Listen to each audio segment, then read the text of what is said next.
தமிழ் தேசிய உறவுகள் அனைவருக்கும் வணக்கம்.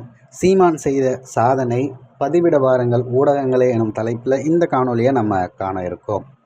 எந்த ஒரு ஊடக விளம்பரத்திற்காகவும் எந்த ஒரு விஷயத்தையும் நாம் தமிழர் கட்சி செய்வது கிடையாது. இருந்தாலும் கூட இதை நீங்கள் பதிவிடணும் நம்ம கேட்பதற்கான காரணம், நாம் தமிழர் கட்சியுடைய அந்த நெகட்டிவான சைடோ இல்லை நாம் தமிழர் கட்சியை நெகட்டிவாக காட்டணும்னு சொல்லி நினைக்கக்கூடிய இந்த திராவிட ஊடகங்கள், நேரடியாக சொல்கிறேன், சன் நியூஸ் ஊடகமான அந்த குணசேகரன் அவர்கள் பதிவு செய்யக்கூடிய அத்தனை நிகழ்வுகளுக்கும் நாம் தமிழர் கட்சி பற்றி ஒரு செய்தி பதிவிடுறாருன்னா நீங்கள் எடுத்து பாருங்கள். கடந்த கால வரலாற்றுகளில் மொத்தமும் நாம் தமிழர் கட்சியை விட்டு விலகியவர்கள், சீமான் எவ்வளவு மோசமானவர், சீமானால் இவர் பாதிக்கப்பட்டிருக்காருன்னு எக்கச்சக்க செய்திகள் நாம் தமிழர் கட்சியை பார்த்து பயந்து போட்டுக்கிட்டே இருக்காங்க.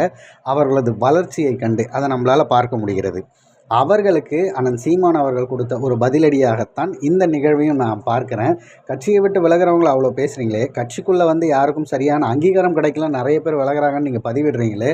இந்த வருடத்தில் அண்ணன் சீமான் அவர்கள் கிட்டத்தட்ட 25 மாநில ஒருங்கிணைப்பாளர்களை உருவாக்கியிருக்காரு. அத்தனை பேரும் களத்தில் வேலை செய்தவர்கள், நாம் தமிழர் கட்சிக்காக உழைத்தவர்கள். அதாவது உழைப்பிற்கான அந்த பலன்கிறது கட்சியில் அவர்களாக தருவார்கள், தலைமை முடிவு செய்கிறது.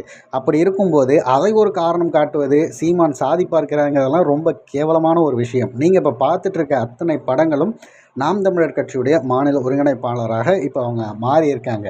அவர்களது உழைப்பு இதுவரைக்கும் இருந்ததை விட இன்னும் வீரியமாக இருக்கும். அதற்காகத்தான் அவர்களுக்கு பொறுப்பு தருவது, அதற்கான வேலைகளை அவங்க பார்க்கணும். அந்த பொறுப்பு அவங்க உக்காந்துக்கிட்டு மற்றவங்கள வேலை வாங்குறதுக்கு கிடையாது.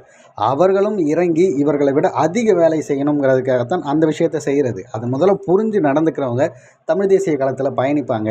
ஆனால் அந்த பொறுப்பு வரும்போது நம்ம அதை ஒரு பதவி போல் எடுத்துக்கிட்டு செயல்படுறவங்க கட்சியை விட்டு விலகி ஓடிடுறாங்க. அவங்க அந்த வேலையை செய்யணுமான்னு யோசிக்கும்போது தன்னால் கட்சி அவர்களை விலக்கி வைக்கிறது அப்படிங்கிறது தான் யதார்த்தமான உண்மை. இதையெல்லாம் பதிவு செய்யாத ஊடகங்கள் சீமானை இழிவுபடுத்த மட்டும் பதிவு செய்வாங்க, நாம் தமிழர் கட்சி விட்டு விலகினவங்களை மட்டும் பதிவு செய்வாங்க. ஏதோ நமக்கே தெரிந்து புதிய தலைமுறை முதல் முறையாக அண்ணன் சீமான் அவர்கள் கட்சியிலெல்லாம் மீண்டும் வந்து இணையிறாங்க அப்படிங்கிற ஒரு செய்தியை காலையில் நான் பார்த்தேன். அது மகிழ்வை தந்தது. அதுபோல் அனைத்து ஊடகங்களும் பதிவு செய்து நாம் தமிழர் கட்சியை கண்டு பயத்தில் தான் இந்த விஷயத்தை செய்கிறாங்கன்றதை மக்களுக்கு தெள்ள தெளிவாக உணர வைக்கணும்.